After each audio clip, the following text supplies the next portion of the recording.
توحید کی بنیاد ہے. یہ ہمیں اپنے رب سے قریب کر دیتی ہے. اس سے ہماری مشکلات آسان ہوتی ہیں، تکلیفیں دور ہوتی ہیں، ہمیں برکتیں حاصل ہوتی ہیں. لہذا جو مشکلات سے نکلنا چاہتا ہے وہ دعا کو اپنے لیے لازم کر لے، کیونکہ اللہ تعالیٰ ہی پریشانیوں کو دور کرتا ہے. امن یجیب المضطر اذا دعاہ ویکشف السوء، بھلا کون ہے جو لاچار کی فریاد رسی کرتا ہے جب وہ اسے پکارتا ہے اور اس کی تکلیف کو دور کر دیتا ہے. تو جو شخص بھی مشکلات سے، پریشانیوں سے نجات چاہتا ہے اس کے لیے ضروری ہے کہ وہ دعا کو لازم کر لے، کیونکہ اللہ تعالیٰ ہی پریشانیاں دور کرتا ہے. اللہ تعالیٰ کے علاوہ کوئی نہیں جو پریشانی دور کر سکے. وقتی طور پر کوئی آپ کو دلاسا دے دے گا، کوئی آپ کی ہمت افزائی کر دے گا، کوئی آپ کا دکھ بانٹ دے گا، لیکن آپ کی مشکل صرف اور صرف اللہ تعالیٰ ہی حل کر سکتا ہے. وَإِن يَمْسَسْكَ اللَّهُ بِضُرٍّ فَلَا كَاشِفَ لَهُ إِلَّا هُوَ وَإِن يَمْسَسْكَ بِخَيْرٍ فَهُوَ عَلَى كُلِّ شَيْءٍ قَدِيرٌ. اگر اللہ تجھے کوئی تکلیف پہنچائے تو اس کے سوا اسے کوئی دور کرنے والا نہیں، اور اگر وہ تجھے کوئی بھلائی پہنچائے تو وہ ہر چیز پر پوری طرح قادر ہے. ہم دیکھتے ہیں کہ عام طور پر لوگ مشکل وقت میں اللہ تعالیٰ کے سوا سب کو بھول جاتے ہیں. آخر میں انسان صرف اللہ ہی کو یاد کرتا ہے، اور یہ صرف مسلمان کے ساتھ ہی نہیں، نان مسلمز کے ساتھ، شرک کرنے والوں کے ساتھ، الحاد کا رستہ اختیار کرنے والوں کے ساتھ بھی یہی معاملہ ہے. اور اس میں ہم دیکھتے ہیں کہ ایک مرتبہ جب اکرمہ بن ابی جہل نبی صلی اللہ علیہ وسلم سے بھاگ کر کشتی پر سوار ہو گئے، مکہ سے بھاگ گئے اور پھر جزیرۃ العرب چھوڑنا چاہا، اور جس کشتی پر بیٹھے وہ سمندر کے بیچ میں جا کر ڈوبنے لگی. تو کشتی کے مالکوں نے کہا کہ لوگوں اخلاص کے ساتھ دعا کرو. اخلاص کا مطلب یہ ہے کہ بتوں کو بھول جاؤ اور صرف اللہ سے دعا کرو، اس لیے کہ اس کے ڈوبنے کو صرف اللہ ہی بچا سکتا ہے. تو اس وقت چونک اٹھے کہ اسی چیز کی دعوت تو ہمیں محمد صلی اللہ علیہ وسلم دے رہے ہیں. اس وقت انہوں نے عہد کیا کہ اگر آج اے رب تو مجھے بچا لے گا تو پہلا کام میں یہ کروں گا کہ میں محمد صلی اللہ علیہ وسلم کے ہاتھ میں اپنا ہاتھ دے دوں گا، میں اسلام قبول کر لوں گا. اور پھر آپ جانتے ہیں کہ اکرمہ بن ابی جہل نے کس اخلاص کے ساتھ اسلام قبول کیا. تو دعا کی قبولیت ہی ان کے اسلام کا ایک ذریعہ بنی. اور دعا کرنے کی 3 صورتیں ہیں. ایک تو یہ کہ اللہ تعالیٰ کی توحید بیان کرنا، جس میں انسان کہتا ہے یا اللہ لا الہ الا اللہ لا الہ الا انت سبحانک انی کنت من الظالمین. یہ دعا کا ایک طریقہ ہے. یہاں آپ صرف اللہ تعالیٰ کی توحید بیان کر رہے ہیں، اپنی کوتاہیوں کا اعتراف کر رہے ہیں. پھر اسی طرح آپ کہتے ہیں ربنا، اے ہمارے رب. یہاں بھی آپ اپنے رب کو رب کہہ کے پکار رہے ہیں، گویا اللہ تعالیٰ کی تعریف کر رہے ہیں. اور پھر دوسرا طریقہ یہ ہے کہ اللہ تعالیٰ سے انسان صرف بخشش کا سوال کرتا رہے اور رحمت کا سوال کرتا رہے، جیسے استغفر اللہ استغفر اللہ استغفر اللہ. کیونکہ اگر آپ کی بخشش ہو گئی تو آپ کے راستے میں جتنی بھی مشکلات ہیں وہ خود بخود حل ہونا شروع ہو جائیں گی. یعنی آپ کو اس وقت کہنے کی ضرورت نہیں ہوگی کہ یار اب مجھے یہ چاہیے مجھے وہ چاہیے. آپ صرف یہ کہتے ہیں کہ اللہ وہ گناہ جو میرے اور تیرے بیچ میں حائل ہو گئے ہیں، جو تیری رحمت تک مجھے پہنچنے نہیں دے رہے، یا رب تو ان کو دور کر دے، تو مجھے معاف کر دے. اور یہ چیز انسان کی مشکلات دور کرنے کا ذریعہ بن جاتی ہے اور اس کی حاجات پوری ہونے کا ذریعہ بن جاتی ہے، جو بھی اس کی زندگی میں کوئی حاجت اور ضرورت ہوتی ہے. اسی طرح کبھی آپ اللہ سے صرف رحمت کا سوال کر رہے ہوتے ہیں، یا حی یا قیوم برحمتک استغیث، صرف رحمت مانگ رہے ہوتے ہیں. کیونکہ اگر اللہ سبحانہ تعالیٰ کی رحمت آ جائے تو ساری مشکلات ہی آسان ہو جائیں، پھر تو کوئی غم ہی نہ رہے، کوئی پریشانی ہی نہ رہے. اور تیسرا طریقہ ہے کہ انسان اللہ تعالیٰ سے اپنی دنیاوی حاجات مانگے یا آخرت کی ضروریات مانگے، جیسے اے اللہ مجھے مال دے، اے اللہ مجھے اولاد دے، اے اللہ مجھے گھر دے، اے اللہ مجھے گاڑی دے. اور صحابہ اتنی چھوٹی چھوٹی چیزیں میں مانگتے تھے، جیسے جوتی کا تسمہ اگر ٹوٹ گیا تو بھی اللہ سے مانگتے تھے. چھوٹی سے چھوٹی ضرورت سے لے کے بڑی سے بڑی ضرورت تک براہ راست اللہ تعالیٰ سے مانگی جا سکتی، اور اس میں کوئی عیب کی بات نہیں، کوئی گناہ کی بات نہیں. وہ آپ کا رب ہے، وہ سب سے زیادہ آپ کا خیر خواہ ہے، لہٰذا آپ اس سے نہیں مانگیں گے تو کس سے مانگیں گے؟ اور وہ جو سب کچھ دینے پہ قادر ہے اس سے نہیں مانگیں گے تو کس سے مانگیں گے؟ لہٰذا اس کو پکارتے رہنا چاہیے. تو نمبر 1 طریقہ صرف اللہ کی توحید بیان کرنا، اللہ کی تعریف کرتے رہنا. عرفہ کے دن کی سب سے بہترین دعا کیا ہے؟ لا الہ الا اللہ وحدہ لا شریک لہ لہ الملک ولہ الحمد وہو علی کل شیء قدیر. اس میں کیا مانگا آپ نے؟ کچھ بھی نہیں. آپ نے صرف اللہ کی توحید بیان کی ہے. لا الہ الا اللہ کہا ہے، وحدہ کہا ہے، لا شریک لہ کہا ہے، اپنے آپ کو اللہ کے لیے خالص کیا ہے، یہ دعا ہے۔ اور پھر دوسرا یہ کہ استغفار اور رحمت کی دعا، اور تیسرا کوئی بھی ضرورت جو ہو کسی بھی زبان میں، کسی بھی چیز کی، روحانی، جذباتی، مادی، دنیا کی، آخرت کی، کوئی بھی چیز وہ مانگتے چلے جائیں۔ ہم دیکھتے ہیں کہ انبیاء علیہم السلام اپنی حاجات اللہ تعالیٰ کے سامنے رکھتے تھے، مشکل وقت میں اللہ تعالیٰ کی طرف رجوع کیا کرتے تھے۔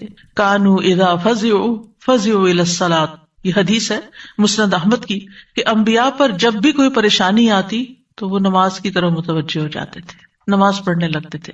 اور کل ہم نے پڑھا تھا کہ دعا کی دو بڑی قسمیں ہیں، دعائے عبادت اور دعائے مسئلہ، کہ عبادت بھی بذات خود دعا ہے، دعائے حال ہے، یعنی ہم ایسی حالت میں ہیں، ایسی عبادت میں ہیں کہ جو اللہ کی رحمت کو ہماری طرف متوجہ کر رہی ہے۔ انسان سب سے زیادہ اللہ کے قریب کہاں ہوتا ہے؟ سجدے کی حالت میں، اقرب الیہ، لہذا خوب خوب وہاں دعا کرنی چاہیے۔ تو نماز بذات خود پریئر ہے، اس کو کہتے بھی پریئر ہیں، جو صلاۃ کا معنی بھی دعا ہے، تو وہ تو دعا کا مجموعہ ہے۔ اسی لیے وَاسْتَعِینُوا بِالصَّبْرِ وَالصَّلَاةِ، جب انسان پر کوئی مشکل آئے تو فوراً نماز کی طرف جائے اور نماز پڑھ کر اللہ تعالیٰ سے دعا بھی کرے، اور بذات خود اگر نوافل پہ نوافل بھی پڑھ رہا ہے یا طویل قیام کر رہا ہے، طویل سجدہ کر رہا ہے، تو یہ بھی ایک طرح سے دعا یا عبادت ہی کی حالت میں ہے۔ انبیاء علیہم السلام کی دعائیں کیوں قبول ہوئی؟ ہم ایک کے بعد ایک پیغمبر کے بارے میں قرآن مجید میں پڑھتے ہیں، اور ہر پیغمبر کی دعا کے بارے میں پڑھتے ہیں کہ وہ قبول ہو گئی۔ کیوں؟ انہم کانوا یسارعون فی الخیرات ویدعوننا رغبا ورہبا، دو کام تھے ان کے، ایک تو یہ کہ وہ نیکی کے کاموں میں بہت جلدی کرتے تھے، یسارعون فی الخیرات، تو دعاؤں کی قبولیت کے لیے کیا ہے؟ نیکیوں میں جلدی کریں، نیکیوں میں دوڑ لگائیں، نیکیوں میں آگے بڑھیں۔ وَيَدْعُونَنَا رَغَبًا وَرَهَبًا، اور وہ ہمیں پکارتے تھے رغبت کے ساتھ بھی اور رہبت کے ساتھ بھی، امید کے ساتھ بھی اور خوف کے ساتھ بھی۔ تو انسان کو اپنے رب کو امید اور خوف دونوں طریقوں سے پکارنا چاہیے۔ تو ہم دیکھتے ہیں کہ آدم علیہ السلام پر جب پریشانی آئی، شیطان کے کہنے میں وہ آ گئے، اور پھر انہوں نے دعا کی، ربنا ظلمنا انفسنا وان لم تغفر لنا وترحمنا لنکونن من الخاسرین، کہ اے ہمارے رب، ہم نے اپنی جانوں پر ظلم کیا، اگر تو نے ہمیں نہ بخشا، ہم پر رحم نہ کیا، تو ضرور ہم خسارہ پانے والوں میں سے ہو جائیں گے۔ تو کیا ہوا؟ اللہ تعالیٰ نے دعا قبول کی، فتلقى آدم من ربه کلمات فتاب علیہ انہ هو التواب الرحیم۔ اللہ سبحانہ وتعالیٰ نے آدم علیہ السلام کی توبہ قبول کر لی۔ نوح علیہ السلام کی قوم نے ان کے ساتھ بہت برا سلوک کیا۔ کذبت قبلہم قوم نوح فکذبوا عبدنا وقالوا مجنون وازدجر فدعا ربہ انی مغلوب فانتصر۔ ان سے پہلے قوم نوح نے بھی جھٹلایا تھا، بس انہوں نے ہمارے بندے کو جھٹلا دیا اور کہنے لگے یہ مجنون ہے، اور وہ بری طرح جھڑک دیا گیا۔ یعنی قوم کے اوباش قسم کے لوگ ان کے ساتھ ڈانٹ ڈپٹ بھی کرتے تھے، اور بعض روایات میں آتا ہے کہ انہوں نے ان کو اتنا مارا کہ بے ہوش کر دیا۔ تو انہوں نے اپنے رب کو پکارا، انی مغلوب، رب میں مغلوب ہو گیا ہوں، میرا ان پہ کوئی بس نہیں چلتا، میں ان کے ساتھ ہر طریقہ آزما چکا ہوں، یہ نہیں مانتے، بس تو میری مدد کر۔ کیا ہوا؟ اللہ تعالیٰ فرماتے ہیں وَنُوحًا إِذْ نَادَى مِن قَبْلُ فَاسْتَجَبْنَا لَهُ فَنَجَّيْنَاهُ وَأَهْلَهُ مِنَ الْكَرْبِ الْعَظِيمِ، اور نوح کو بھی جب اس نے اس سے پہلے پکارا تو ہم نے اس کی دعا قبول کر لی، پھر اسے اور اس کے گھر والوں کو بہت بڑی گھبراہٹ سے بچا لیا۔ وَلَقَدْ نَادَانَا نُوحٌ فَلَنِعْمَ الْمُجِيبُونَ، اور بلا شبہ یقیناً نوح نے ہمیں پکارا تو یقیناً ہم بہت اچھے قبول کرنے والے ہیں۔ اللہ تعالیٰ نے ان کی دعا قبول کر لی اور پوری قوم کو ڈبو دیا سوائے ایمان والوں کے، اور اپنے بندے کا بدلہ لے لیا۔ یونس علیہ السلام کی مثال ہمارے سامنے ہے کہ جب اپنی قوم سے ناراض ہو کر، غضبناک ہو کر چلے گئے تھے، چلتے چلتے سمندر تک، سمندر سے کشتی میں، کشتی سے مچھلی کے پیٹ میں، اور مچھلی چلی گئی سمندر کی تہہ میں، اندھیروں پر اندھیرے۔ فنادا فی الظلمات الا الہ الا انت سبحانک انی کنت من الظالمین، تو اس نے اندھیروں میں پکارا، تیرے سوا کوئی معبود نہیں، تو پاک ہے، یقیناً میں ظلم کرنے والوں میں سے ہوں۔ تو ہم نے اس کی دعا قبول کر لی اور اسے غم سے نجات دے دی، اور اسی طرح ہم ایمان والوں کو نجات دیتے ہیں، اوروں کو بھی دیں گے۔ ان ساری مثالوں میں ہمارے لیے سبق ہے. ہمارے حالات کتنے بھی تنگ ہوں، ہم کتنی بھی پریشانی میں ہوں، لیکن پیغمبروں سے زیادہ پریشانی ہم پر نہیں آئی. بعض جگہوں پر آتا ہے کہ آدم علیہ السلام 300 سال تک یہ دعا کرتے رہے، روتے رہے کہ مجھ سے غلطی ہوئی ہے. بالآخر رب نے ان کو کلمات سکھائے اور پھر دعا انہوں نے مانگی اور ان کی نجات ہوئی. بعض اوقات آزمائشیں لمبی ہو جاتی ہیں، لیکن ہمیشہ یقین رکھیے کہ رب سنتا ہے، وہ ضرور سنے گا، وہ کبھی بھی مجھے محروم نہیں کرے گا. لم اکم بدعائک رب شقیہ، تجھ سے مانگ کر اے رب میں کبھی بھی نامراد نہیں ہوا، تو ضرور سننے والا ہے. پھر ایوب علیہ السلام 18 سال تک ایک بیماری میں مبتلا رہے ہیں. وَأَيُّوبَ إِذْ نَادَىٰ رَبَّهُ أَنِّي مَسَّنِيَ الضُّرُّ وَأَنْتَ أَرْحَمُ الرَّاحِمِينَ فَاسْتَجَبْنَا لَهُ فَكَشَفْنَا مَا بِهِ مِنْ ضُرٍّ وَآتَيْنَاهُ أَهْلَهُ وَمِثْلَهُمْ مَعَهُمْ رَحْمَةً مِّنْ عِنْدِنَا وَذِكْرَىٰ لِلْعَابِدِينَ. اور ایوب جب اس نے اپنے رب کو پکارا کہ بے شک مجھے تکلیف پہنچی ہے اور تو رحم کرنے والوں میں سب سے زیادہ رحم کرنے والا ہے، تو ہم نے اس کی دعا قبول کر لی، بس اسے جو تکلیف تھی دور کر دی اور اس کے گھر والے اور ان کے ساتھ اتنے ہی اور عطا کر دیے اپنے پاس سے رحمت کے طور پر. ان لوگوں کے لیے یاد دہانی ہے یہ جو عبادت کرنے والے ہیں. یعنی بعض اوقات انسان سوچتا ہے میں عبادت بھی کرتا ہوں، میں اللہ تعالیٰ کی حرام کردہ چیزوں سے بھی بچتا ہوں، لیکن میں دعا کرتا رہتا ہوں مگر میری دعا نہیں سنی جاتی، معلوم نہیں کیوں. اب دیکھیے کس طرح یعقوب علیہ السلام سال ہا سال تک، بعض روایات میں 40 سال اور بعض میں اس سے بھی زیادہ وقت کے لیے وہ بیٹے سے جدا ہوئے تھے اور مسلسل دعا کرتے رہے، مایوس نہیں ہوئے. اللہ تعالیٰ نے بالآخر ان کی دعا سن لی. چھوڑنا نہیں، پیچھے نہیں ہٹنا. ایوب علیہ السلام نے کہا تھا انی مسنی الضر وانت ارحم الراحمین، اللہ مجھے تکلیف پہنچی ہے اور تو سب سے بڑا رحم کرنے والا ہے، تو سب مہربانوں میں سے بڑھ کر مہربان ہے، تو مہربانی نہیں کرے گا تو اور کون کرے گا. تو یہاں انہوں نے اللہ تعالیٰ کی رحمت کی فریاد کی. پھر ابراہیم علیہ السلام مشکل ترین حالات میں اللہ تعالیٰ پر توکل کرتے ہیں. ابن عباس کہتے ہیں کہ یہ کلمہ حسبنا اللہ ونعم الوکیل ابراہیم علیہ السلام نے اس وقت کہا تھا جب انہیں آگ میں ڈالا گیا تھا، اور ان کے اس کلمے کی وجہ سے ان پر آگ ٹھنڈی ہو گئی، کیونکہ انہوں نے کہا تھا حسبنا اللہ ونعم الوکیل، حسبنا اللہ، اللہ ہمیں کافی ہے. یہ بھی پکارنے کا ایک انداز ہے، اللہ کی رحمت کو طلب کرنے کا ایک انداز ہے. اور ان کے اس کہنے پر اللہ سبحانہ تعالیٰ نے کیا فرمایا، قلنا یا نار کونی بردم وسلاما علی ابراہیم، اے آگ تو ابراہیم پر سراسر ٹھنڈک اور سلامتی والی بن جا. ابراہیم علیہ السلام نے نیک اولاد کی دعا کی، رب ہب لی من الصالحین فبشرناہ بغلام حلیم، اے میرے رب مجھے لڑکا عطا کر جو نیکوں میں سے ہو، تو ہم نے اسے ایک بردبار لڑکے کی خوشخبری دی. بغلام حلیم، ایسا نہیں ہوا کہ ابراہیم علیہ السلام نے ادھر دعا کی اور ادھر ان کو اسحاق اور اسماعیل علیہ السلام مل گئے. انتہائی بڑھاپے کی حالت میں جا کر بہت سالوں کے بعد دعا قبول ہوئی، لیکن قبول ہوئی. ہمارے لیے اس میں سبق یہ ہے کہ مانگتے رہیں چاہے سال ہا سال گزر جائیں. اور پھر وہ کہتے ہیں الحمدللہ الذی وہب لی علی الکبر اسماعیل و اسحاق ان ربی لسمیع الدعاء، سب تعریف اس اللہ کی ہے جس نے مجھے بڑھاپے کے باوجود اسماعیل اور اسحاق عطا کیے، بے شک میرا رب تو بہت دعا سننے والا ہے. اللہ سبحانہ تعالیٰ نے انہیں ہدایت یافتہ اولاد عطا کی تھی، یہ ان کے صبر کا نتیجہ تھا. ان کی زندگی تو مشکل میں گزری، لیکن اس کا بدلہ اللہ نے ان کو کیا دیا کہ ایسی اولاد دی جو ہمیشہ کے لیے ان کے لیے ناموری کا سبب بنی. وَوَهَبْنَا لَهُ إِسْحَاقَ وَيَعْقُوبَ، صرف بیٹا نہیں، بیٹے کے بعد پوتے کی بھی خوشخبری دی. کلن ہدینا، ہر ایک کو ہم نے ہدایت دی. ونوحا ہدینا من قبل، نوح علیہ السلام کو اس سے پہلے ہم نے گائیڈ کیا.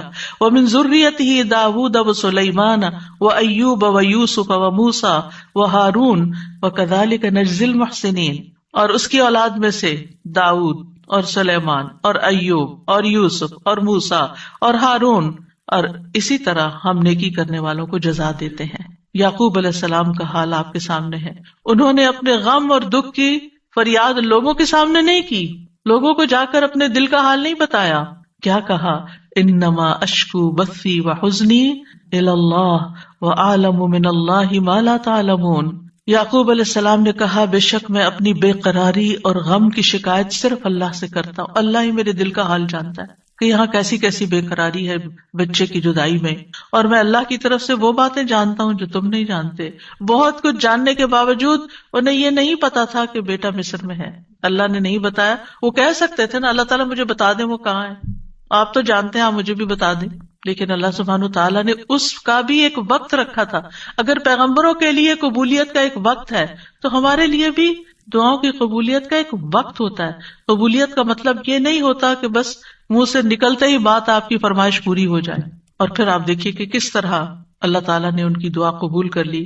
اور پھر ہم دیکھتے ہیں کہ یوسف علیہ السلام کی مثال، انہوں نے تو اپنے لیے ایک انوکھی ہی دعا مانگی. قال رب السجن احب الی، قید خانے میں جانے کی دعا کی تاکہ ان عورتوں کا قید اور مکر جو ہے وہ ان سے دور ہو جائے. فاستجاب له ربه فصرف عنه کیدہن، رب نے اس کی دعا قبول کر لی اور ان عورتوں کا مکر فریب حضرت یوسف سے ہٹا دیا. انہ هو السمیع العلیم، بے شک وہ خوب سننے والا خوب جاننے والا ہے. پھر موسیٰ علیہ السلام کی دعا، کس طرح وہ مدین پہنچتے ہیں تھکے ہارے کئی دن کے پیدل سفر کے بعد، جا کر ابھی بیٹھتے ہیں تو فوراً دیکھتے ہیں کہ کچھ لڑکیاں اپنا ریوڑ لے کے کھڑی ہیں، پانی نہیں پلا پا رہی، خود تھکے ہوئے ہیں، خود بھوکے بھی ہیں، پیاسے بھی ہیں، زخمی بھی ہیں، کچھ فیوچر کا نہیں پتا. لیکن کیا کرتے ہیں؟ سب سے پہلے اپنے رب کو پکارتے ہیں، رب انی لما انزلت الی من خیر فقیر. اور صرف دعا مانگ کے وہیں درخت کے نیچے بیٹھ نہیں جاتے، بلکہ اٹھ کے ان بچیوں کے پاس جاتے ہیں کہ تمہارا کیا معاملہ ہے، اور ان کے سارے ریوڑ کو پانی پلاتے ہیں. اور آپ سوچئے کہ ایک شخص جو خود اتنا تھکا، وہ اپنے آپ کو وہاں رکھ کے دیکھیے.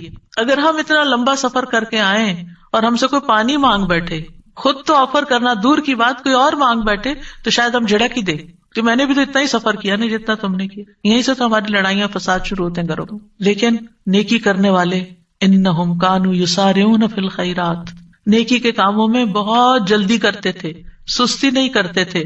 ضرورت مند کو دیکھا، پہچان لیا، اٹھے، نیکی کی، اور ابھی واپس آ کے بیٹھے ہی تھے کہ اللہ سبحانہ تعالیٰ کی طرف سے ہر چیز کی بشارت آ گئی، اور وہ بچی واپس آئی اور پھر گھر لے کر گئی. کھانے پینے کا بھی انتظام ہو گیا، شادی کا بھی انتظام ہو گیا، ٹھکانے کا بھی انتظام ہو گیا، اور اچھی صالح نیک کمپنی کا بھی. جب آپ کسی اجنبی ملک میں جاتے ہیں تو آپ کو نہیں پتا ہوتا کہ آپ کو کیسے دوست ملیں گے، آپ کے نیبرز کون سے ہوں گے، آپ کا تعلق کن لوگوں سے ہوگا. لیکن یہ اللہ کی کتنی بڑی رحمت تھی کہ اللہ تعالیٰ نے انہیں ایک نیک صالح انسان کے ساتھ جوڑ دیا کہ اس کی بیٹی کی شادی حضرت موسیٰ علیہ السلام سے ہو گئی اور ان کے درمیان ایک رشتہ قائم ہو گیا. یہ بھی سراسر اللہ کی رحمت تھی. اللہ تعالیٰ نے ان کی دعا قبول کی. موسیٰ علیہ السلام نے ہر مشکل مرحلے میں اللہ تعالیٰ کو ہی پکارا.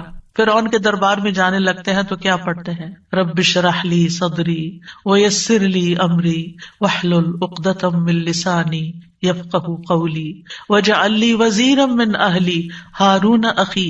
رب اشرح لی کے علاوہ کہ جو کام کرنے جا رہا ہوں یا اللہ اس کے لیے میرا دل کھول دے، میرا کام آسان کر دے، میری زبان کی گرہ کھول دے، یعنی میرے بولنے میں سلاست ہو جائے، اور اس طرح کی کمیونیکیشنوں کے لوگ میری بات سمجھ جائیں، ان کو میری بات سمجھ آ جائے تاکہ وہ مقصد پورا ہو جائے، اور میرے گھر والوں میں سے ایک میرا مددگار بنا دے. اللہ تعالیٰ نے ہارون علیہ السلام کو نبی بنا کر ان کا مددگار بنا دیا.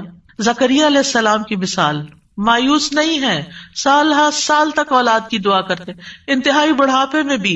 وَزَكَرِيَّا إِذْ نَادَىٰ رَبَّهُ رَبِّ لَا تَذَرْنِي فَرْدًا وَأَنْتَ خَيْرُ الْوَارِثِينَ. اور زکریا کو جب اس نے اپنے رب کو پکارا، اے میرے رب مجھے اکیلا نہ چھوڑ اور تو سب وارثوں سے بہتر ہے، تو ہم نے اس کی دعا قبول کر لی.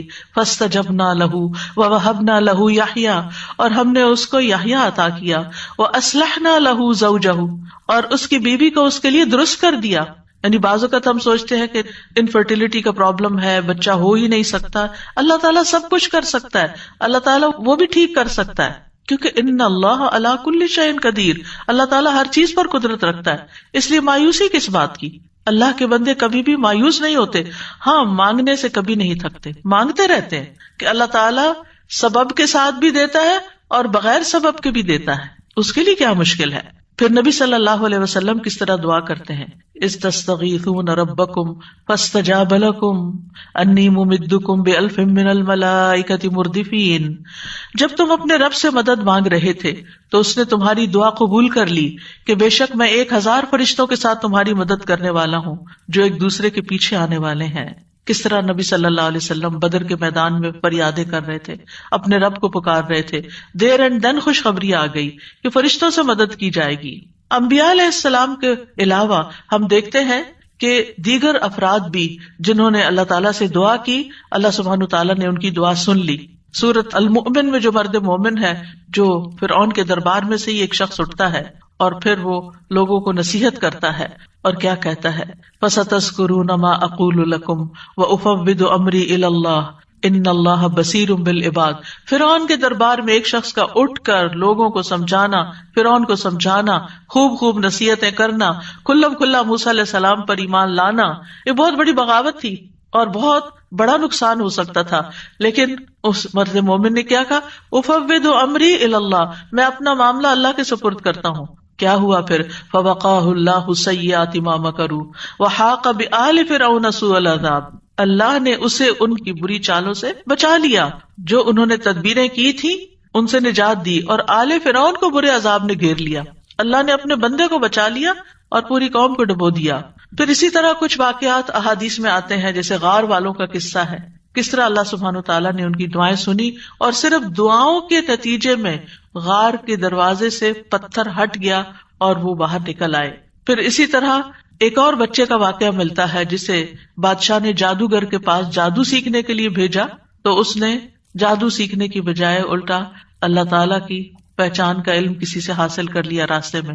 جب بادشاہ کو پتا چلا تو وہ بہت ناراض ہوا اور غصے میں آ کر اس نے کہا کہ اس بچے کو فلاں پہاڑ پہ لے جاؤ اور اسے پہاڑ کی چوٹی سے گرا دو تاکہ یہ ہلاک ہو جائے، اور اگر یہ اپنے دین سے پھر جائے تو اسے چھوڑ دینا، انکار کرے تو نیچے پھینک دینا. بادشاہ کے جو ساتھی تھے وہ لڑکے کو پہاڑ کی چوٹی پر لے گئے. اس لڑکے نے ایک دعا مانگی، اللہم اکفنیہم بما شئت، اللہم اکفنیہم بما شئت، اے اللہ جس طرح تو چاہے تو مجھے ان کے مقابلے میں کافی ہو جا، ان کے مقابلے میں تو میرا ساتھ دے. تو کہتے ہیں پہاڑ پر ایسا زلزلہ آیا کہ جس سے اس کے سارے ساتھی جو لے کے گئے تھے وہ سارے گر گئے، وہ سب الٹے گرے اور وہ لڑکا چلتا ہوا بادشاہ کی طرف دوبارہ آ گیا. بادشاہ نے اس لڑکے سے پوچھا تیرے ساتھیوں کو کیا ہوا؟ لڑکے نے کہا اللہ مجھے ان سے کافی ہو گیا.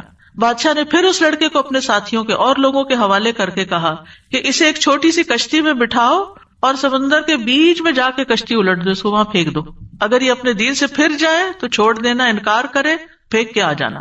بادشاہ کے ساتھی اس لڑکے کو لے کر گئے تو لڑکے نے پھر یہی دعا کی، اللہم اکفنیہم بما شئت، اے اللہ تو جس طرح چاہے مجھے ان سے کافی ہو جا.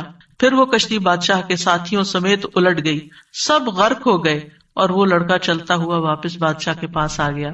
بادشاہ نے اس لڑکے سے کہا تیرے ساتھیوں کا کیا ہوا؟ کہنے لگا اللہ مجھے ان کے مقابلے کے لیے کافی ہو گیا. اور واقعی اللہ ہی کافی ہوتا ہے دشمن سے نبٹنے کے لیے. انسان کے اپنے پاس زور نہیں ہوتا، طاقت نہیں ہوتی، ہم کمزور ہوتے ہیں، لیکن اگر اللہ کی مدد آ جائے تو انسان ہر طرح کی مشکلات پہ قابو پا سکتا ہے. آسیہ علیہ السلام کی مثال ہمارے سامنے ہے کہ کس طرح انہوں نے فرعونیوں سے نجات کے لیے دعا مانگی اور کہا رب ابن لی عندک بیتا فی الجنہ ونجنی من فرعون وعملہ ونجنی من القوم الظالمین. اے میرے رب میرے لیے اپنے پاس جنت میں ایک گھر بنا دے اور مجھے فرعون سے اور اس کے عمل سے نجات دے اور مجھے ظالم قوم سے نجات دے. تو کیا ہوا؟ اللہ تعالیٰ نے ان کی دعا قبول کر لی. ابو ہریرہ کہتے ہیں کہ فرعون نے اپنی بیوی کے دونوں ہاتھوں اور دونوں پاؤں کے لیے 4 میخیں گاڑی، یعنی جیسے وصولی دیتے ہیں نا، تو ہر ہاتھ میں میخ گاڑی اور پاؤں میں بھی. جب وہ فرعونی ان سے جدا ہوتے تو فرشتے ان پہ سایہ کر لیتے. اس وقت انہوں نے یہ دعا کی تو اللہ تعالیٰ نے جنت میں ان کے گھر سے پردہ ہٹا کر ان کو گھر دکھا دیا، یہ گھر بن چکا ہے تمہارا، اس صبر کی بدولت جو انہوں نے اس تکلیف پر کیا اور اپنے ایمان کو بچایا. سارہ علیہ السلام نے کس طرح اس ظالم بادشاہ کے مقابلے میں مدد طلب کی. آپ جانتے ہیں کہ ابراہیم علیہ السلام نے حضرت سارہ کے ساتھ ہجرت کی تھی اور انہیں لے کر ایک شہر میں پہنچے. جو اس کا بادشاہ تھا وہ بہت ظالم تھا، اور جب اسے پتا چلتا کہ کوئی مسافر ایسا ہے جس کے ساتھ بہت خوبصورت عورت ہے تو وہ اس سے زبردستی چھین لیتا تھا. اسے پتا چلا کہ ابراہیم علیہ السلام اپنے ساتھ ایک ایسی عورت کو لائے ہیں جو عورتوں میں سب سے زیادہ خوبصورت ہے. تو انہوں نے ابراہیم علیہ السلام کو پیغام بھیجا کہ یہ تمہارے ساتھ کون ہے؟ تو انہوں نے کہا کہ یہ میری بہن ہے. پھر سارا کے پاس گئے تو انہوں نے کہا میری بات کو جھٹلانا نہیں، کیونکہ میں نے ان کو بتایا کہ تم میری بہن ہو، اللہ کی قسم اس سرزمین میں میرے اور تمہارے علاوہ دوسرا کوئی مومن نہیں، یعنی ہم ایمان میں بہن بھائی ہیں. تو انہوں نے پھر سارا کو ظالم کے پاس بھیج دیا. بادشاہ سارا کی طرف بڑھنے لگا تو یعنی حضرت سارا نے اٹھ کر وضو کیا، نماز پڑھنے لگی اور یہ دعا کی، اللہم ان کنت آمنت بک وبرسولک واحسنت فرجی الا علی زوجی فلا تسلط علی الکافر. اے اللہ اگر میں تجھ پر اور تیرے رسول پر ایمان لائی ہوں اور میں نے اپنی شرمگاہ کو اپنے شوہر کے سوا محفوظ رکھا ہے تو اس کافر کو میرے اوپر مسلط نہ ہونے دے. اس پر بادشاہ کا سانس گلے میں پھنس گیا اور گر کر ایڑیاں رگڑنے لگا اور حضرت سارا کو نجات مل گئی. نہ صرف ایک نجات ملی بلکہ ان کے ساتھ توفتاً حضرت ہاجر کو بھی ساتھ دیا گیا.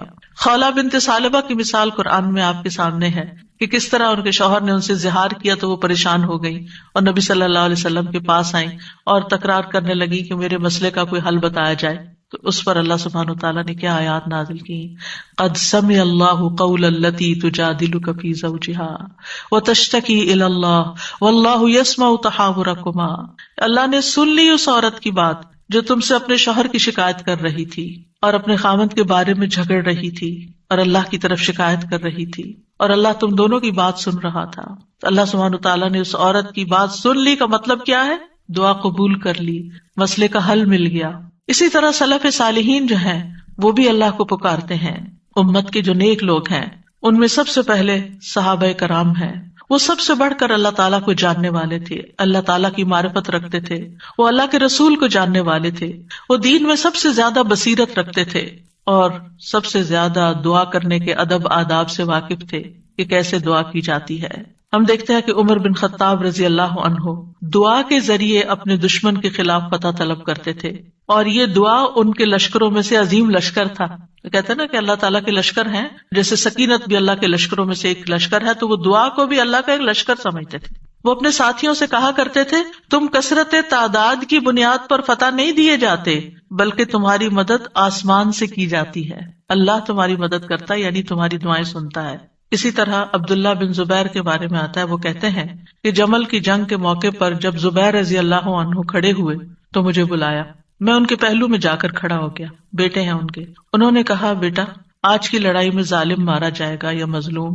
میں سمجھتا ہوں کہ آج میں مظلوم قتل کیا جاؤں گا اور مجھے سب سے بڑی فکر اپنے قرضوں کی ہے. کیا تمہیں بھی کچھ اندازہ ہے کہ قرض ادا کرنے کے بعد ہمارا کچھ مال بچ سکے گا؟ پھر انہوں نے کہا بیٹے ہمارا مال فروخت کر کے اس سے قرض ادا کر دینا. کہنے لگے بیٹا اگر قرض ادا کرنے سے عاجز ہو جاؤ تو میرے مولا سے اس میں مدد چاہنا، کام نہ ہو تو اللہ سے مدد چاہنا. عبداللہ نے بیان کیا کہ اللہ کی قسم، ان کے بیٹے کہتے ہیں اللہ کی قسم میں ان کی بات اس وقت نہ سمجھ سکا. میں نے پوچھا اے میرے بابا من مولا کا، آپ کا مولا کون ہے؟ قال اللہ، کہنے لگے اللہ. عبداللہ کہتے ہیں اللہ کی قسم قرض ادا کرنے میں جب بھی دشواری پیش آئی میں نے اسی طرح دعا کی، یا مولا زبیر، ہے زبیر کے مولا، اقضی عنہ دینہ، آپ ان کی طرف سے قرض ادا کر دیجیے، اس کا بندوبست کر دیجیے. اور ادائیگی کی کوئی نہ کوئی صورت پیدا ہو جاتی تھی، دعا قبول ہو جاتی. سفیان ثوری کہا کرتے تھے اے وہ ذات جس کو اپنے تمام بندوں میں سے وہ انسان سب سے زیادہ محبوب ہے جو اس سے مانگے تو کثرت سے مانگے، یعنی اللہ تعالیٰ کو وہ شخص زیادہ پیارا ہے جو زیادہ دعائیں کرتا ہے. اے وہ ذات جس کو اپنے تمام بندوں میں سے وہ انسان سب سے زیادہ ناپسند ہے جو اس سے نہیں مانگتا، کیونکہ جو انسان دعا نہیں کرتا اللہ تعالیٰ اس سے ناراض ہوتا ہے. اور تیرے سوا کوئی بھی ایسا نہیں ہے اے میرے رب. کیا مطلب؟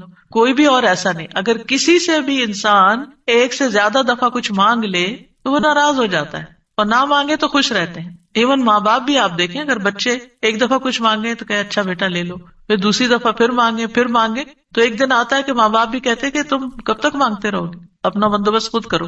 لیکن اللہ سبحانہ تعالیٰ کبھی ایسا نہیں کہتے کہ کب تک تم مجھ سے دعائیں کرتے رہو گے.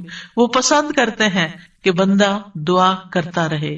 اور بعض لوگوں کو تو دعا میں ایسا لطف آتا ہے، اللہ تعالیٰ سے مناجات کرنے میں، اللہ تعالیٰ کو پکارنے میں، اللہ تعالیٰ کے آگے ہاتھ پھیلانے میں، اللہ تعالیٰ کی طرف رجوع کرنے میں ایسی لذت آتی ہے کہ ان کی یہ لذت اس چیز کی لذت سے بھی بڑھ جاتی جو وہ مانگ رہے ہوتے ہیں. تو اس لیے کبھی بھی انسان مانگنے سے دور نہ رہے، مانگتا رہے. صرف بڑی حاجتیں نہیں، بڑے مسائل نہیں، چھوٹی چھوٹی چیزیں بھی. لیس بن سعد کہتے ہیں کہ ابو حازم کہا کرتے تھے مجھے نمک بھی چاہیے تو میں اپنی دعاؤں میں اللہ سے مانگتا ہوں کہ مجھے نمک چاہیے. نمک سب سے چھوٹی چیز ہوتی ہے نا. اور پھر اسی طرح بعض سلف صالحین اپنی نمازوں میں اللہ تعالیٰ سے اپنی تمام ضروریات مانگتے تھے، یعنی چھوٹی بڑی سب، یہاں تک کہ آٹے میں ڈالا جانے والا نمک، بکری کا چارہ، گھاس بھی اللہ سے مانگتے تھے. چھوٹی چھوٹی چیزیں بھی ایک تعلق کو ظاہر کرتا ہے نا یہ، اور اس بات کے یقین کو ظاہر کرتا ہے کہ وہی دیتا ہے. یہ چھوٹی چیزیں بھی وہی دیتا ہے، اگرچہ اسباب ہے دنیا میں لیکن اصل میں پیچھے اسی کا ہاتھ ہے. حضرت عائشہ کہا کرتی تھی سب کچھ اللہ سے مانگو، یہاں تک کہ جوتے کا تسمہ بھی اللہ سے مانگو، کیونکہ اگر اللہ میسر نہ کرے تو وہ کبھی میسر نہ ہو، اللہ نہ دے تو کبھی نہیں ملتا، چاہے چھوٹی سی چیز ہی کیوں نہ ہو. یاد رکھیے دعا کی قبولیت کے کچھ درجات ہیں، یعنی ہم سب مانگتے ہیں، پیغمبروں نے مانگا، ابھی تک ہم نے دیکھا کہ سب مانگ رہے ہیں اور دعائیں قبول بھی ہو رہی ہیں. تو اس کے کچھ درجات ہیں، لیولز ہیں. رسول اللہ صلی اللہ علیہ وسلم نے فرمایا اگر کوئی شخص اللہ سے دعا کرتا ہے تو اس کی دعا ضرور قبول ہوتی ہے، اس کی دعا ضرور قبول ہو جاتی ہے، خواہ دنیا میں اسے وہ چیز دے دی جائے، یعنی جو مانگ رہا ہے وہ یہیں مل جائے، یا اس کے لیے آخرت میں ذخیرہ بنا دیا جائے، یا پھر اس دعا کے بقدر اس کے گناہوں کا کفارہ ادا ہو جاتا ہے، بشرطے کہ اس کی دعا کسی گناہ یا قطع رحمی کے لیے نہ ہو اور وہ جلدی نہ کرے. تو 3 چیزیں ہو گئی، یا وہی چیز مل گئی جو مانگی، یا پھر آخرت کے لیے جمع ہو گئی کہ وہاں بدلہ ملے گا، یا پھر دنیا میں کیے جانے والے گناہوں کا کفارہ ہو گیا. بعض اوقات انسان اللہ کی نافرمانی کے کچھ کام کر رہا ہوتا ہے، مثلا نماز کے لیے صبح وقت میں نہ اٹھنا.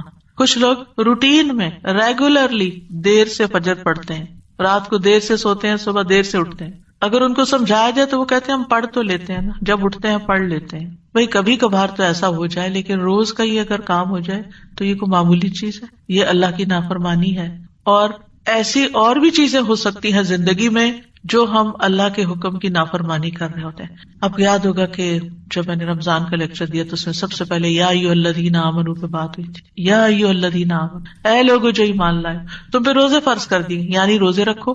اور کتنے ہی اللہ تعالیٰ کے احکامات ایسے ہیں جو اللہ تعالیٰ مومنوں سے ان کو فلفل کرنے کے لیے کہتا ہے، لیکن کیا ہم وہ سارے فلفل کر رہے ہیں؟ اگر ہماری کوئی بات نہ مانے تو ہم کتنے ناراض ہوتے ہیں. کوئی بچہ ہماری بات نہ سنے، مثلا شور کر رہا ہے، ہم کہتے چپ ہو جاؤ، نہیں چپ ہوتا. پھر آپ کہتے دیکھو چپ ہو جاؤ، شور نہیں کرو، دیکھو بھائی کو نہیں مارو. 1 دفعہ 2 دفعہ 3 دفعہ، پھر اٹھ کے کیا کرتے ہیں؟ پھر لگانی پڑتی ہے نا. کیوں لگانی پڑتی؟ تاکہ فساد ختم ہو، لڑائی ختم ہو. ویسے نہیں وہ مان رہا، ہمارا بھی یہی حال ہے. اللہ تعالیٰ ہمیں ڈھیل دیے رکھتے ہیں، یہ غلط کام نہیں کرو نہیں کرو نہیں کرو، مختلف چانسز ملتے رہتے ہیں، نہیں چھوڑتے. پھر اللہ تعالیٰ کسی مشکل میں ڈال دیتے ہیں، اب بندے بنو گے تم، اب آؤ گے میری طرف. پھر بندہ اللہ کی طرف رجوع کرتا ہے، پھر توبہ کرتا ہے، پھر معافیاں مانگتا ہے، پھر دعائیں کرتا ہے، پھر اللہ سبحانہ وتعالیٰ اس کی دعا سن لیتا ہے اور اس کے پچھلے گناہ معاف ہو چکے ہوتے ہیں. جب تک دعائیں کرتا رہتا ہے، وہ عبادت کی حالت میں ہوتا ہے نا، تو اس عبادت سے ان الحسنات یذھبن السیئات، گناہ جب معاف ہو جاتے ہیں، بندہ نکھر کے ٹھیک ہو جاتا ہے، پھر اس کی دنیا کی مشکل آسان ہو جاتی ہے اور آخرت میں بھی اس کی صفائی ہو چکی ہوتی ہے، گناہ کم ہو چکے ہوتے ہیں. ہمیں سمجھ نہیں آ رہی ہوتی کہ یہ ہمارے ساتھ کیا ہو رہا ہے، ہماری دعا کیوں نہیں قبول ہو رہی، لیکن وہ قبول ہو رہی ہوتی ہے. وہ کہیں اور کام کر رہی ہے، وہ کسی اور طریقے سے قبول ہو رہی ہے، وہ گناہوں کی معافی کا ذریعہ بن رہی ہے.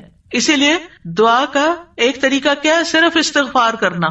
جیسے نوح علیہ السلام نے کہا تھا فَقُلْتُ اسْتَغْفِرُوا رَبَّكُمْ إِنَّهُ كَانَ غَفَّارًا يُرْسِلِ السَّمَاءَ عَلَيْكُمْ مِدْرَارًا.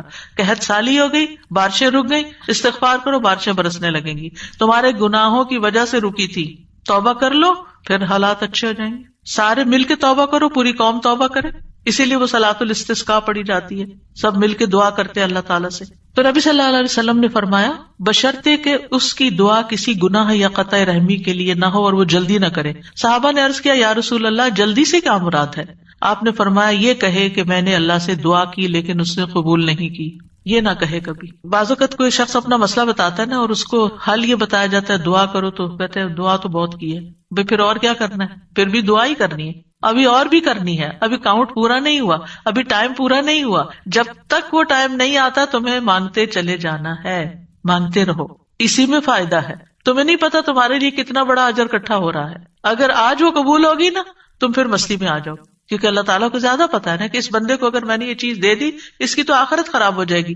آپ کو نہیں پتا ہوتا کہ آپ اگر اپنے بچے کو اس ایج میں گاڑی لے دیں گے تو وہ کیا کرے گا، اس ایج میں فلاں چیز دے دیں گے تو کیا کرے گا، حالانکہ آپ افورڈ کر سکتے ہیں، آپ اس کو دے سکتے ہیں، لیکن کیوں نہیں کوئی چیز دیتے اس وقت جب وہ مانگ رہا ہوتا ہے، آپ کی منتیں کر رہا ہوتا ہے، دائیں بائیں آگے پیچھے دن رات آپ کے پیچھے بچے پڑ جاتے ہیں. مجھے یاد ہے کہ میرے ایک بچے کو جب فون چاہیے تھا تو پیچھا ہی نہیں چھوڑتا تھا، دن رات میرے پیچھے میں نہیں دینا چاہتی تھی کہ ابھی وہ ایج نہیں میچورٹی کی کہ جس میں فون دیا جائے. تو کیا میں ظالم تھی؟ نہیں، اسی کی خاطر، اسی پر مہربانی اور اسی کے فائدے کی خاطر نہیں دینا چاہتی. یہ تو ہم انسان ہیں کم عقل، چھوٹی سی عقل میں تھوڑی سی بات سمجھ جاتے ہیں کہ ابھی یہ چیز نہیں دینی. اسی طرح آپ کے گھر میں مثلاً کوئی شوگر کا پیشنٹ ہے، اس کا من پسند کھانا رکھا ہوا ہے لیکن آپ اس کو نہیں دیتے.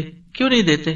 ایسا نہیں ہے کہ وہ ہے نہیں کھانا، سب کچھ ہے، لیکن اس لیے نہیں دیتے کہ وہ کھا کر بیمار ہوگا اور بیمار ہوگا، سخت نقصان ہو سکتا ہے. نہیں دینا. تو کیا اللہ تعالیٰ کو نہیں پتا کہ جو کچھ ہم مانگ رہے ہیں وہ ابھی ہمیں اس کو دینا ہے یا نہیں دینا، ابھی یہ کام ہو جانا چاہیے یا نہیں ہو جانا چاہیے؟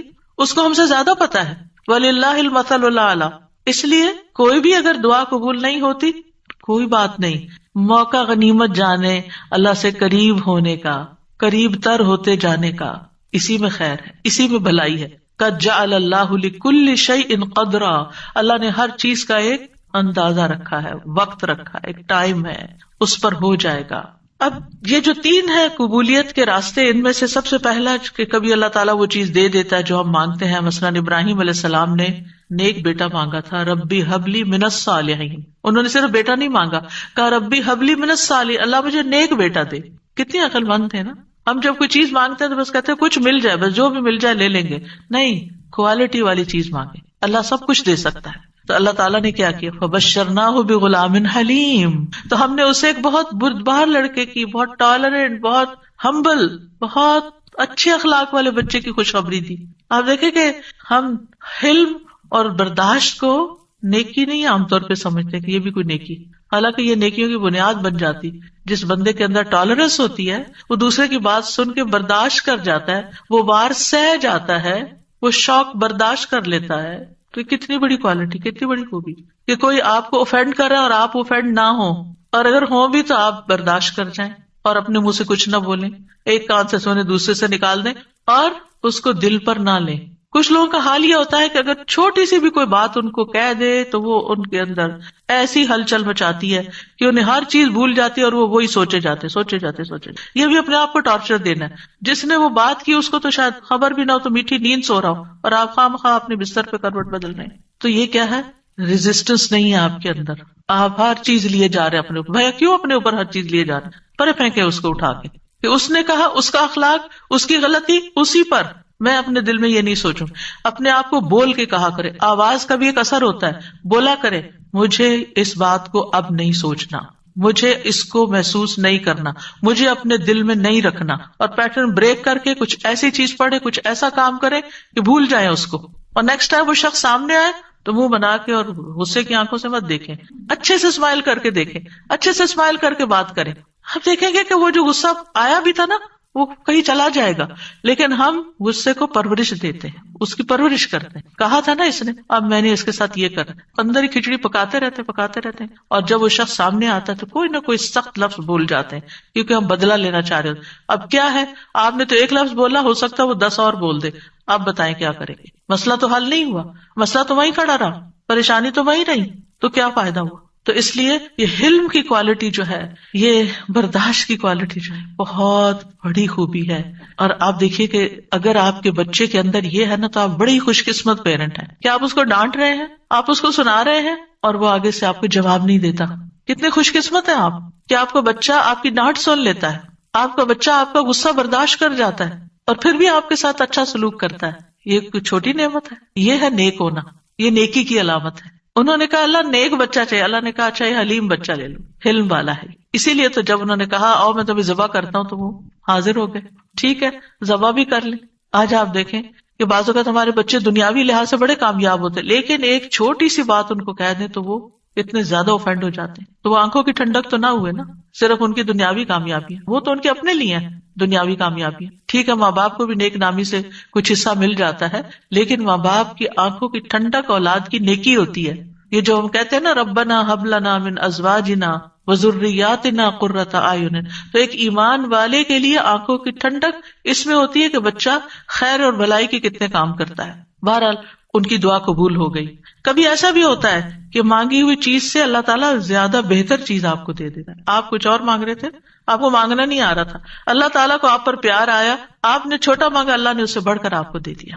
کئی دفعہ ہم کہتے ہیں نا کہ میں نے تو کبھی یہ سوچا بھی نہیں تھا، میں نے اتنا نہیں مانگا تھا. میرے ایک رشتے دار ہیں، اللہ نے ان کو بہت دیا، تو کبھی میری بات ہوتی ہے ان سے تو کہتے ہیں کہ میں نے اتنا نہیں مانگا تھا، میں نے اتنا نہیں مانگا تھا، اور اللہ تعالیٰ دیتا ہی چلا جا رہا ہے. تو ایسا بھی ہوتا ہے کہ بعض اوقات آپ والدین کے بڑے ہی فرما بردار ہوتے ہیں، ان کے دکھ درد کے ساتھی ہوتے ہیں، اور اللہ سبحانہ وتعالیٰ آپ کو صلہ رحمی کا ویسے بھی وعدہ ہے کہ جو رشتے جوڑے گا، جو ماں باپ کے ساتھ احسان کا برتاؤ کرے گا، رشتے جوڑے گا، تعلقات اچھے رکھے گا، اللہ تعالیٰ اس کی عمر اور رزق میں برکت عطا فرمائے گا. یہ رزق کے دروازوں میں سے ایک دروازہ ہے کہ تھوڑا بھی ہے تب بھی احسان کا معاملہ کرو، رشتے داروں کے ساتھ اپنے تعلقات ریلیشن شپ اچھے رکھو. تو اللہ سبحانہ تعالیٰ کبھی کبھی ہم کچھ مانگتے ہیں، اللہ تعالیٰ ہمیں اس سے بھی بہتر عطا کرتا ہے.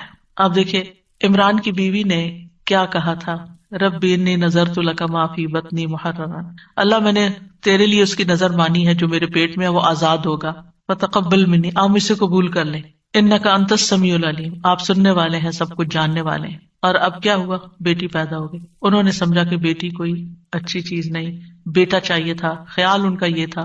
واللہ اعلم بما ودعت ولیس الذکر کالانثی، اللہ تعالیٰ نے کیا فرمایا کہ لڑکا لڑکی کی طرح نہیں ہوتا، یہاں جو کام بیٹی کرے گی وہ بیٹا نہیں کر سکتا.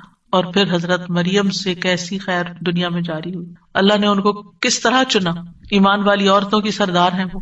کبھی اللہ تعالیٰ مانگی ہوئی چیز جیسی کوئی تکلیف دور کر دیتا ہے. آپ کچھ مانگ رہے ہوتے ہیں اور ادھر سے تکلیف آ رہی ہوتی ہے، اللہ تعالیٰ اس مانگنے کی وجہ سے اس تکلیف کو پیچھے ہٹا دیتے ہیں. ہم کہتے ہیں ہماری دعا قبول نہیں، کتنی غلط بات کرتے ہیں، استغفر اللہ. ہم کہتے ہیں ہماری دعا قبول نہیں، بھائی ہو چکی ہے، اللہ نے فرمایا ہے نا اجیب دعوت الداعی اذا دعانی، میں قبول کرتا ہوں. کیسے کہتے ہو نہیں قبول ہوتی؟ ہوئی ہے، تمہیں نہیں پتا کس شکل میں ہوئی ہے.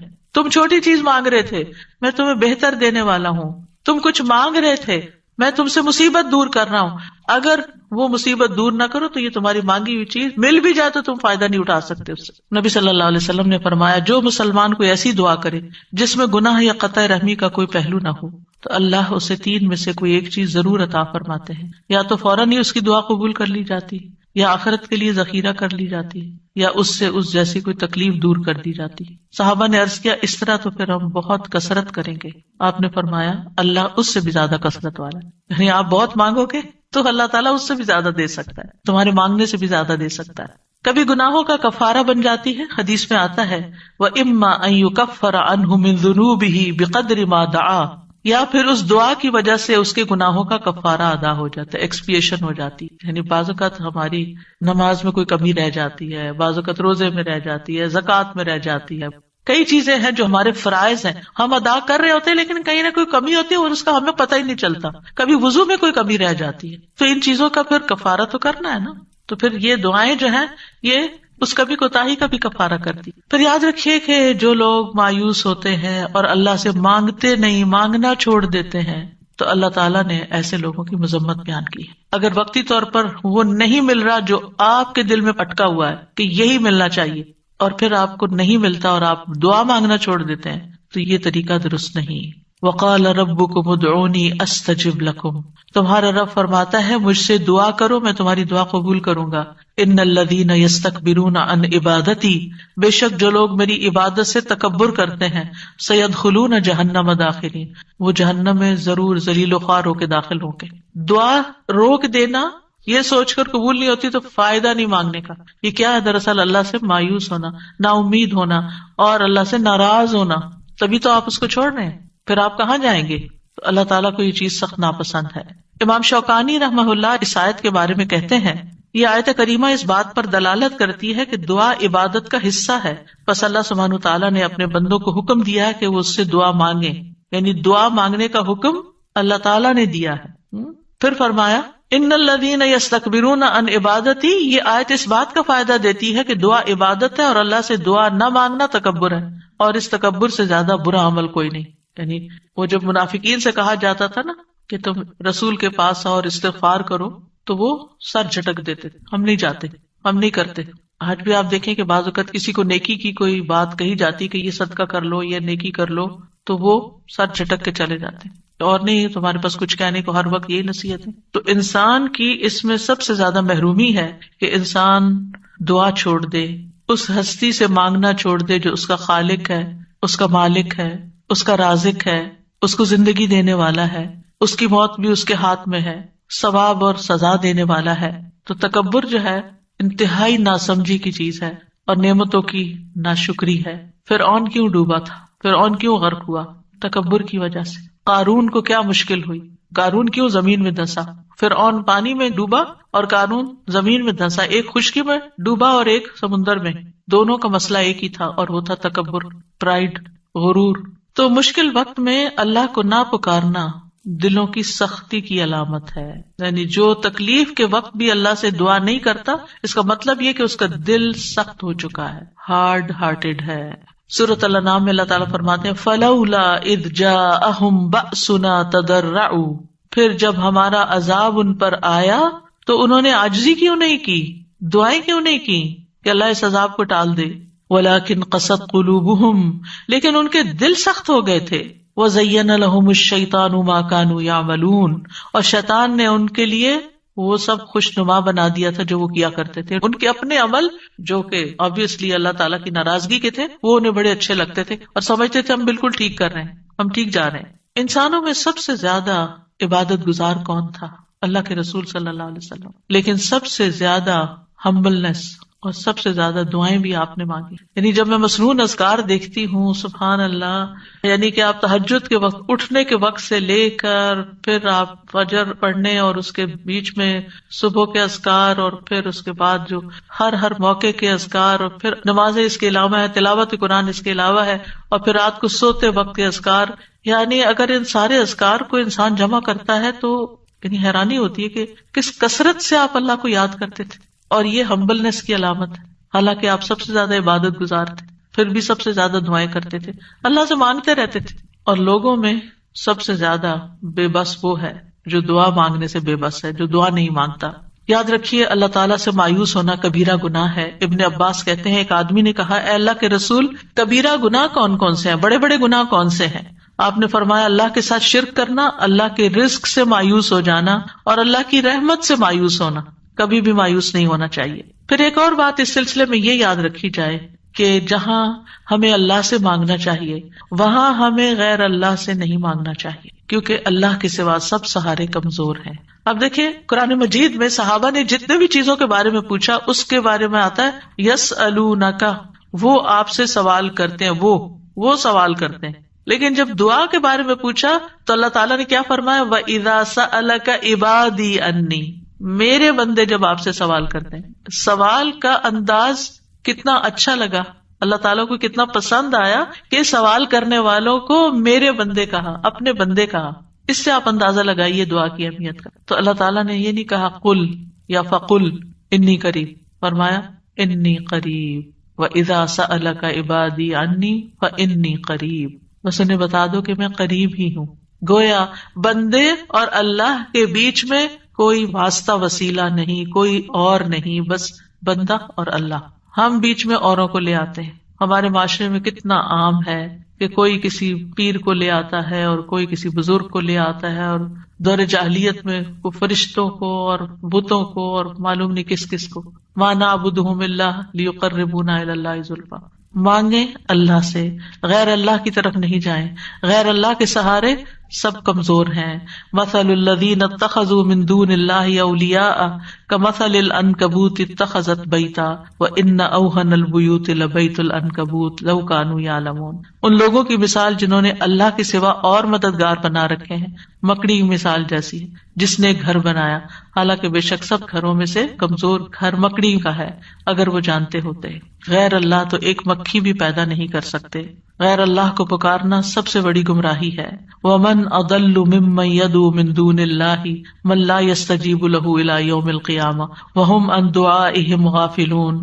اور اس سے بڑھ کر کون گمراہ ہے جو اللہ کے سوا انہیں پکارتا ہے جو قیامت تک اس کی دعا قبول نہیں کریں گے. یعنی قبروں میں سوئے ہوئے یا فرشتے یا جن یا کوئی اور مخلوق، کسی سے بھی نہیں. اور وہ ان کے پکارنے سے بے خبر ہیں، اور جب سب لوگ اکٹھے کیے جائیں گے تو وہ ان کے دشمن بن جائیں گے، یعنی غیر اللہ وہ دشمن بن جائیں گے اور ان کی عبادت سے منکر ہوں گے۔ کیوں نہیں پکارنا چاہیے غیر اللہ کو؟ کیونکہ اللہ کے سوا کوئی کسی چیز کا مالک نہیں ہے، وہ دعا قبول کرنے کی استطاعت نہیں رکھتے۔ پہلی بات یہ کہ وہ سنتے بھی نہیں ہیں، قبر میں نہیں سنتے، وہ جب وہ سنتے نہیں ہیں تو پھر آپ کی بات کا جواب بھی نہیں دیتے، اور آپ کی ضرورت کہاں سے پوری کریں گے، یا آپ کے لیے وسیلہ کہاں سے بنیں گے، مدد کرنے کی طاقت بھی نہیں رکھتے۔ سورۃ الاعراف میں آتا ہے والذین تدعون من دونہ لا یستطیعون نصرکم ولا انفسہم ینصرون،